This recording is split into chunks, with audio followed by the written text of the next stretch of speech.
So Stephanie, thanks for hopping on. Excited to have you. I think our viewers are going to learn a lot from you. I've been looking forward to this for a while. As you know, this is Voices of Enablement. The reason we're doing this is through these economic headwinds, there's obviously a lot of reductions in workforce and a lot of budget cuts and not a lot of new hiring. And so it's changed what enablement looks like in organizations. And it's also put a lot of pressure on enablement. Most of the reductions in workforce are typically in these like more support roles. And unfortunately, enablement is viewed as a support role in a lot of organizations, not all, thankfully, but they are in a lot. And so we just like to create space here to learn from people like yourself who have done this for a long time, are very experienced, who can help provide some insights on how do we level up enablement within an organization? How do we prove our worth as enablers within an organization? What are the programs that we should be building out? What should we be focusing on? And so excited to have you. That said, before we jump in, feel free to introduce yourself. Let us know what you're up to, and then we'll get into it. Great, thanks. Well, this is an absolute pleasure to join you this morning. Stephanie Benavidez, head of Sales Enablement at Loadsmart. I've been there now for 18 months. And in startup years, it always feels like dog years, where you've like lived many lives. I have about 17 years of experience in all sorts of roles, selling, sales, operations, before sales enablement became kind of that buzzword. And yeah, very excited to be here and chat all things sales enablement related. So hit me with your best questions. Oh, I will. and like I mentioned before, we will end up going off script. So this is going to be awesome. So to kind of level set, I think this is the best first question, which is, as I mentioned in the prelude, economic headwinds, hiring is down, reductions in workforces are up. How do you elevate enablement to the C-suite to say, this is why this is a strategic function and not just a support function that is a check the box, we got to have it? You took the words right out of my mouth. Honestly, I was going to say, I don't view sales enablement as a support function. Yep. I do view it as a strategic function if it's stood up properly in an organization, because at the end of the day, what are we doing? We're impacting the business, the sellers that are making those revenue generating dollars. And support to me has a connotation of reactivity, right? A support ticket flies out and then we have to go react to it.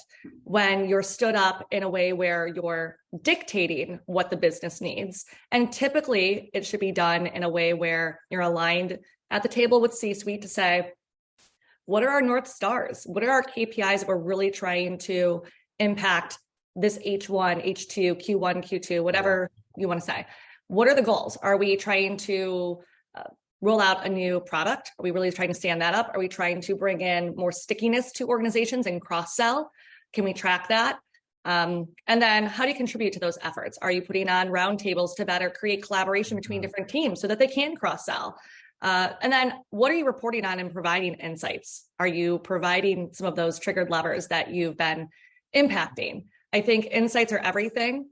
And so true. We can probably dig into that a little bit more, but if you're not reporting on key things that you're discovering, whether it's gaps or what you're impacting in terms of training completion, moving sales cycles along, maybe it's a tool that you're using a little bit more to help sell in a unique way. If you're not bringing those things to the surface, leaders aren't going to know. They're just going to look at, did we close XYZ company in XYZ time? Why not? Yep. So true. I think you nailed it. And I think this should be the theme of enablement for a long time, which is let's be proactive, not reactive. I'm a Girl Scout, so always be prepared. And I should say I'm not still a Girl Scout, but I'm a Girl Scout leader. Yes. Former Girl Scout. So yes. I live by the mantra, always be prepared. I really do over prepare. That's good. I think that's a really good thing. I think from my experience as a rep, it always felt like, and I think I've seen it done really well and I've seen it done really bad from an enablement standpoint, like enabling me. Mm-hmm. The times where I felt like it was a duty or a task were very much reactive. Like, absolutely. Oh, we listened to your call and you messed up here, but it's like fair, but like, is that a theme for me or is that just this one time? Right? Because I need you to coach to my weaknesses, not a time that I made a mistake. Right. I think that's very, very important. And not if we looked at 15 calls and you're constantly making that one. Right. Maybe you're not pushing that question through in a very articulate way and you're putting the ball in their court and you're not leading or guiding them. Right. then that's an area for coaching opportunity. 100%. 100%. I love it. I love it. Okay. So then let me ask you this then, a little more tactically. Let's say you're talking to the C-level and you say, okay, look, this is our strategic plan for the next 6 months. Mm-hmm. How do you define success for the C-suite in an enablement? Like, what are some of those like KPIs you mentioned, or what are some of the things that you're looking at as like outputs that say, we have done a successful job, I need more headcount, or whatever it is? Like, how do you go and prove the value of enablement to that C-level executive? I try and approach things in a pilot way. Typically, if we're going to try a new tactic or take different cohorts, cohort A, cohort B is going to try this new pitch or is going to try this new way, their new cadence. I don't know. There's lots of different ways that you can prove out what's working, what's not. I would also say that some of those different insights or KPIs that you're mentioning, we support 10 different selling teams at Loadsmart. And so every single one sells differently. Their sales cycles are differently. The way that they sell is differently. And so we're trying to meet all of the needs of everyone. And so what we're trying to do is kind of create more tactical boot camp type classes where we're really focused on competencies and skills versus like, I don't know, a methodology. I'm just going to throw that out. But, you know, how are you able to overcome objections in this market?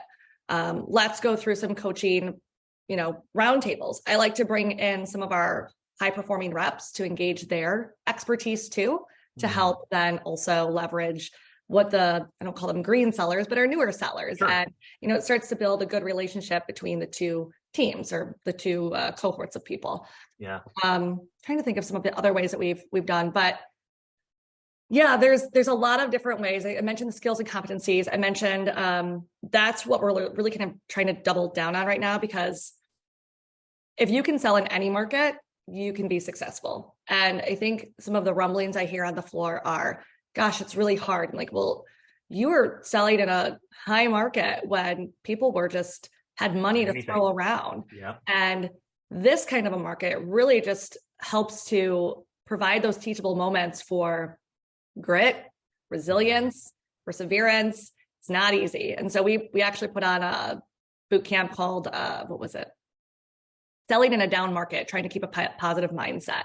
Like what sort of, it's Mental Health Awareness Month, May. And so there was a theme of, you know, how do we as sellers not get burnt out, not, you know, see the forest between the trees, to understand that, you know, this is one deal. Everyone's kind of going through this together. What are some very small, tangible ways that you can continue to be positive? Yeah. What are things that managers or your colleagues can do to help you remain positive?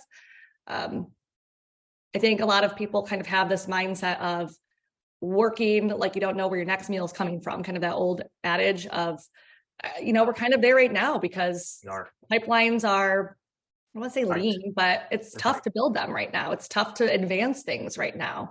And selling through these tough times, though, I do think is going to help foster talent that thinks outside the box, that is not afraid to go above and beyond and do things that maybe they wouldn't ordinarily do.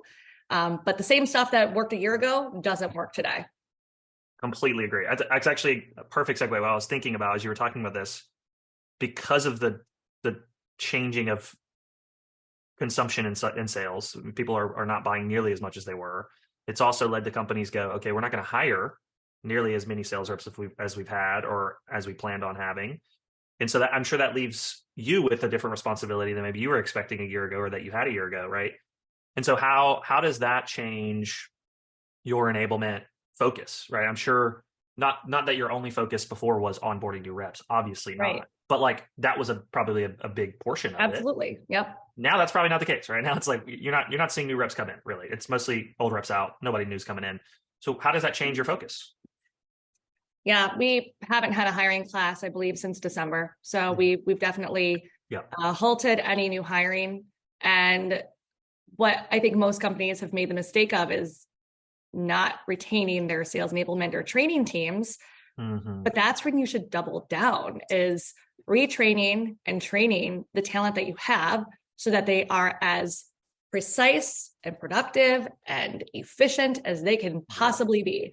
I've been going through an exercise internally meeting with our high performing group, building out a success profile for them. Why are they successful? What are the attributes that make them successful? And I will tell you that literally every single person in this cohort still had area for opportunity because they weren't using a system in the best way that they could. And it's not like Stephanie's best way, but like literally, wait, you didn't know about this function? That would save you probably an hour every day. Wow. And that's our high performing group. I can't imagine when I do this exercise with our mid performers and low performers. That's crazy. So I started to kind of talk about just like that retraining and skill development, but really one of the big exercises we did as an organization last year was to outline for every IC level, competency and skill banks or matrices. Okay. So what we did for the enablement team is we outlined those things out. We created scorecards, and my sales coaches were sitting and observing and shadowing and identifying everyone on an individual basis. And then we created these gap analyses from an aggregate level to identify, are there trends? Did we miss something in onboarding where we really did ourselves a disservice with negotiation tactics or CRM hygiene or whatever it may be, right? Like there's probably 15 different things that we were assessing for. But it's allowed for us to then create content, create training programs, and create it in ways that meet people where they are, because that's what you need to do. You can't always have live trainings. So whether it's a quick, I have these new things that I'm dropping in our Slack channels called Steph's Spicy Sales Tips. And so I have like little nuggets of things that I throw out, even just CRM functionality stuff or Sales Loft. Like, hey guys, did you know that you could do a voicemail drop very easily? Boom, boom, boom. Saves you the minute video. Seconds every time. Yeah. Yep. Totally. So yeah, that's what we're doing. We're not reinventing the wheel, but we're trying to do things so that people are reinforced, so that they understand that if they're doing their job well and they're trained well, that hopefully all those stars will align and things will happen for them, right? That's the hope. Let me ask you this. I think this is the $1 million question. Because as a lifelong sales rep, I have my good experiences and bad experiences. We'll keep it at that. Your war stories, right? Right. Yes. How do you motivate sales reps? I love this question because I'm in the thick of it right now. Want the enablement, right? Like, how do you have to make it fun? Do you have to like, what is it? I don't know what it is. I would love to hear your take on it. First of all, I'm sure people just come because they want to like hang out with me because of my effervescent personality, right? And my lame jokes. Kidding. But honestly, my team, one of the things when I was hiring these people is they've got to bring the energy. Like you have to, that positive mindset. We have to be our own cheerleading squad. Enablement is out on the floor. We're rallying the troops. We're like, come on, guys. If we have low enrollment on a skill boot camp, we walk the floor and we're like, you busy right now? Nope, you're not. Come on. We're meeting for 30 minutes. I know you have 30 minutes to learn more about you're selling. Blah, blah, blah. We are selling internally at the end of the day. And we are over communicating. We are selling and we are making it fun. And I'll get to that in just a moment. But I'm working on building out a gamified training program. So our program is called Accelerate. Okay. We are in the logistics and transportation business. And so Accelerate, naturally, it kind of, I love the play on words. And what I want to do is build out something where people want to engage. Yeah.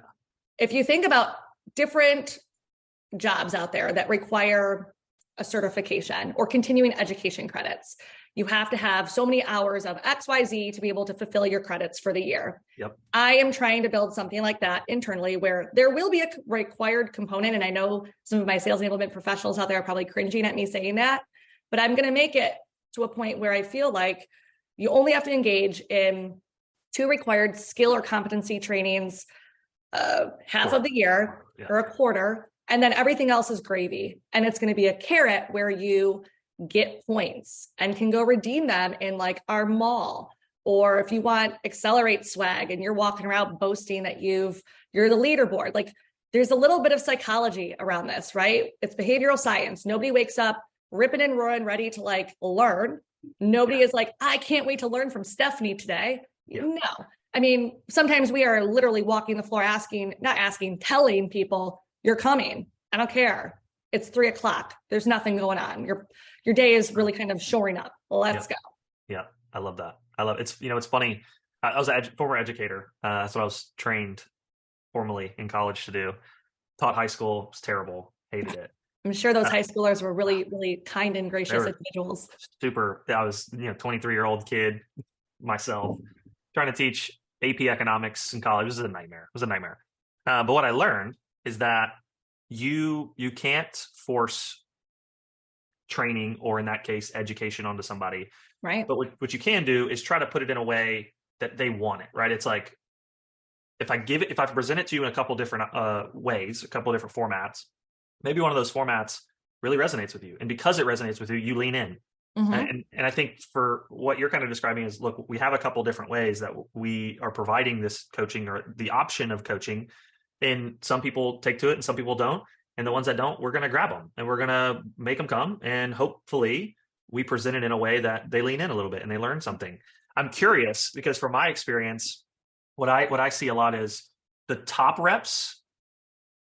Well, there's two types, I guess, but typically the top reps are kind of your lone wolves, right? Oh, totally. They're like, we are not, it's not different for us either, but I will say that they are now coming, I would say within the last month, ever since I kind of had that. I was gonna say, why? Conversation. I don't know if it's because I had conversations with them about their goals, what motivates them, what I'm trying to build internally. But I was looking at some of our registrants over the last 2 or 3 and future, and those 6 people that were part of that high performing cohort are now coming to our trainings. Really?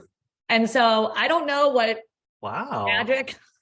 That's magic. You need to bottle that up, because that is magic. But literally our team was basically doing toe touches and backflips because they're like, so-and-so signed up. He's been the one that hasn't wanted to come. And now he's coming to this email effectiveness one because we did this thing where we said there was limited spots.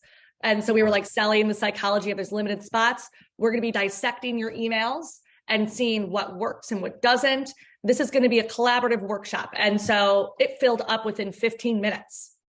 And then we were like, now we're going to open up another spot. We're opening up 4 more spots. Is there anyone else? Scarcity. And then we're like, we're going to open up we had such a great demand. We're going to hold this again. I mean, it's really, we're selling it, right? Yeah, it's just scarcity marketing is all it is. Yeah. That's I don't know. We're going to keep trying this. Hopefully none of them listen to this podcast. Did you, we'll block that IP so they can't see. Right. But you guys can't listen. Yeah. That's crazy. Did you ever at any point get rep participation from them? Did they ever take ownership of something? Because that might have been a contributing factor, because I know when somebody owns something, they like to be, more involved.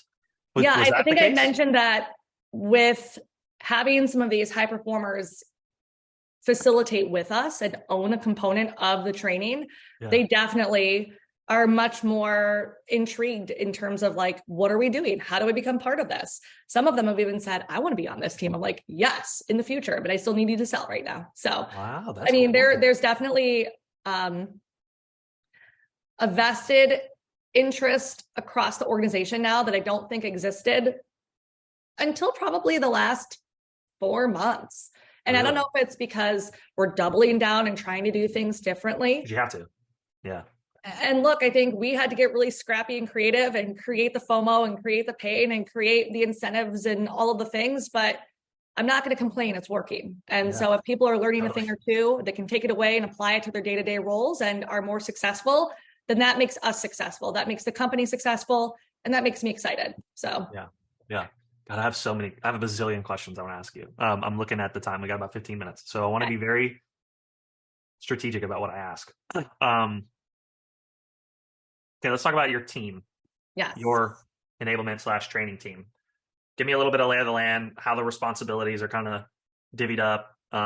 Because I think our listeners are going to have big teams. Some are going to have really small teams. Some are going to be teams of 1. Some are going to be teams of 10. Right. So I want to understand, how do you, with your team, how do you break up responsibilities? What are you guys focused on? So give me a little bit of the context there. I will tell you, it is been evolving over the last, call it 6 months. And the vision that I had presented to our CEO when I joined, I adopted 2 sales trainers. They were both just onboarding. That was it. Wow. When I joined, I was tasked with building out the strategic vision for the organization, which included, the different roles, all of the things, functions, what were we doing beyond onboarding? I mean, that in itself was a conversation. It's a big one. So today we are a smaller team. I used to have sales coaches on my team. I don't any longer. And so now we are the three musketeers now. It's me and two others.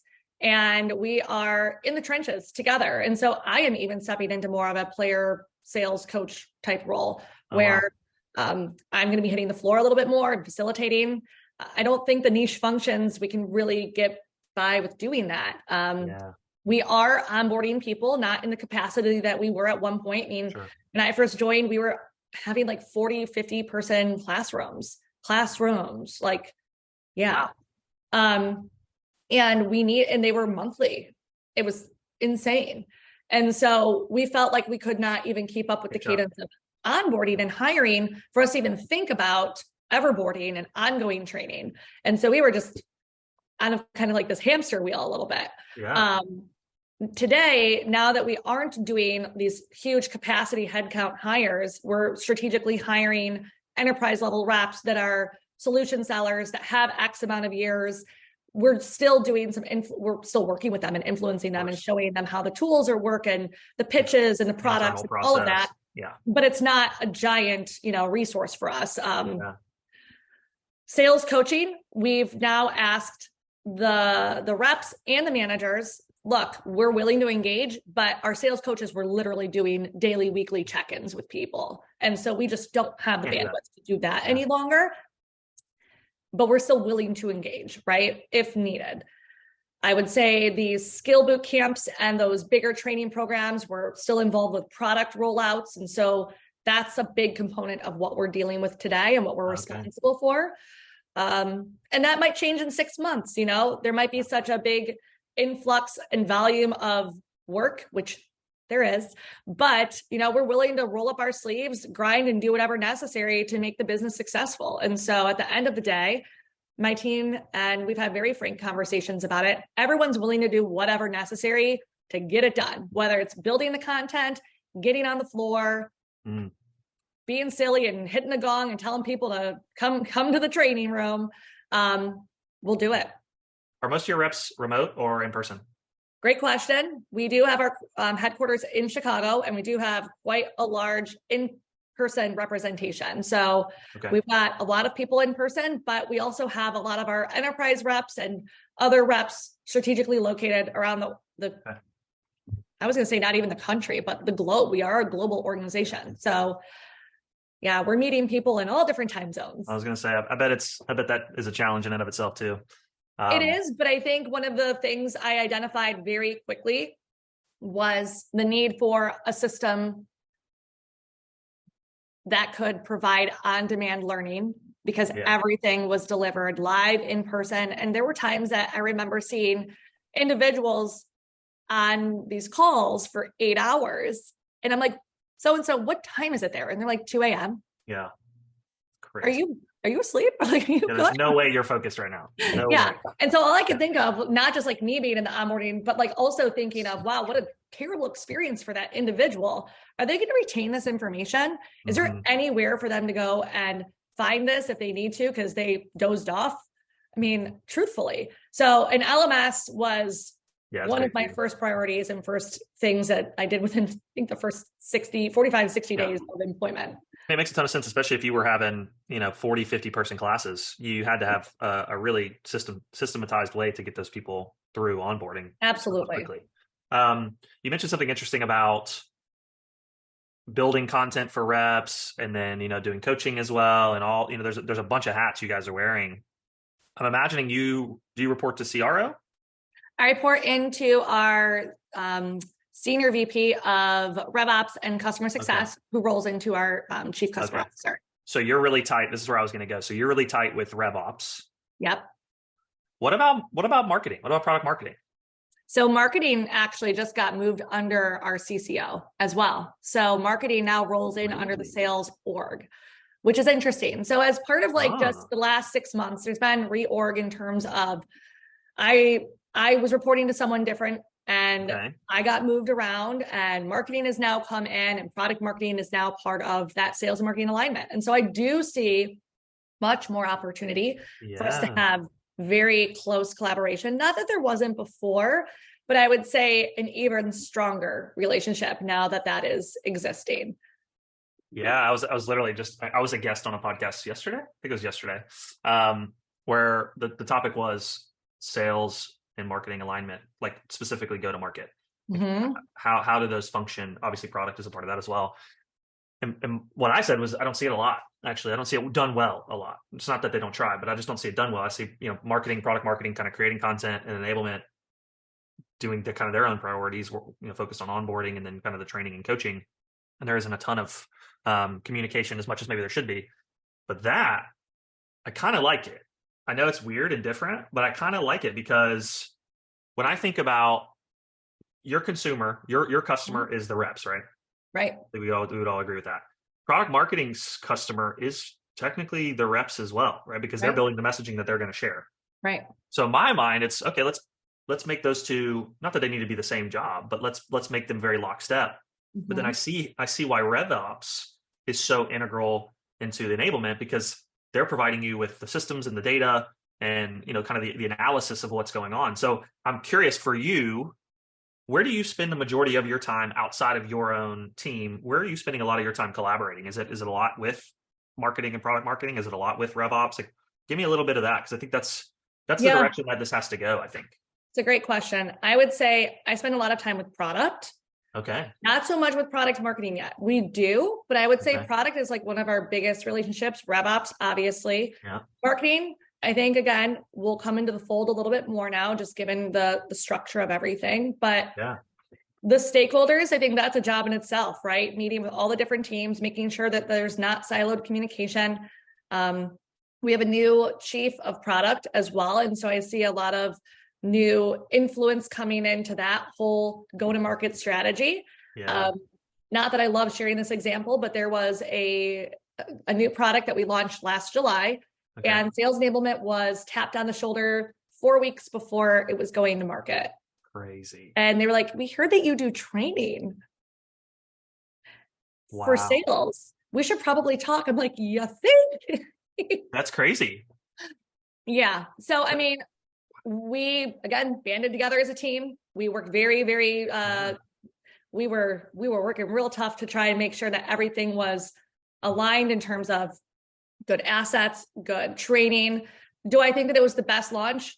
Actually, no, I don't. We did a retrospective afterwards. Yeah. And truth be told, product marketers should not be facilitating. And I think that everyone on my team did not feel as comfortable to actually facilitate a demo or the value. It was an interesting launch.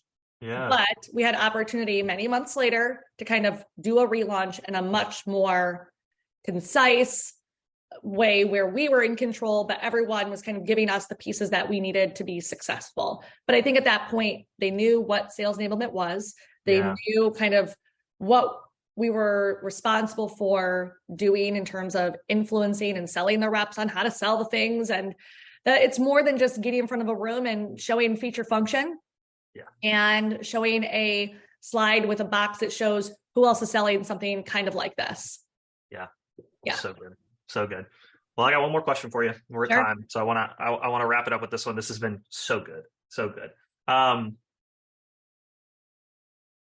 Some people find enablement to mean different things, right? You talk to somebody about enablement and they'll tell you it's, we're really focused on onboarding. You talk to someone else in enablement, they're saying we're really focused on training and coaching. Someone else may say something totally different. The KPIs are a little sporadic as well. So in your eyes, if you were to give advice to a new person in enablement, say they're just transitioning into enablement and they're about to start their first role in enablement at a company, where would you tell them to prioritize their time and focus in those first 60 days? Ooh, where would you tell them to start? It's a fantastic question. So a book that I read years ago when I first got into management was called The First 90 Days. Okay. And it was all about how to approach your first 90 days in an organization and where you should spend your time. When I joined the organization, I wanted to immerse myself into the business as much as I possibly could. So I, of course, had my meet and greets with stakeholders. Sure. Yeah. Hi, I'm Stephanie. Nice to meet you. And it was met with quite literally what the beep is sales enablement. Mm-hmm. I'm so glad you asked. I can't wait to tell you and what I plan on bringing to this organization. Yeah. So I was selling in those meetings. Yeah. And also meeting with reps, all the different types from SDRs, the AEs, if there's different teams that sell different products, making sure CSMs, all of them. CSMs, all of them. And really understanding your customer journey. Mm-hmm. Why are people buying from you? What are we solving for? Why do they care? Why are we different? So I would even say, like, meet with the CSMs first and understand who are the customers. Right. And then go back and meet with the reps and understand from point A, entry point A into the org all the way through. Is this working as best as it can? Are we selling in the right way? Are we saying the right things? What we're selling up front, is that how it's landing in implementation? Gosh, I've been at companies where that's not happening. Yeah. So that would be my advice. I would say the meet and greets with the stakeholders, to introduce yourself, obviously make it known what the heck sales enablement is, what you plan to build, good start. And create your charter, create that vision and strategy of what you plan to influence. What are the goals that C-suite is looking for? Well, you should build your charter off of what those goals are. So that would be my advice.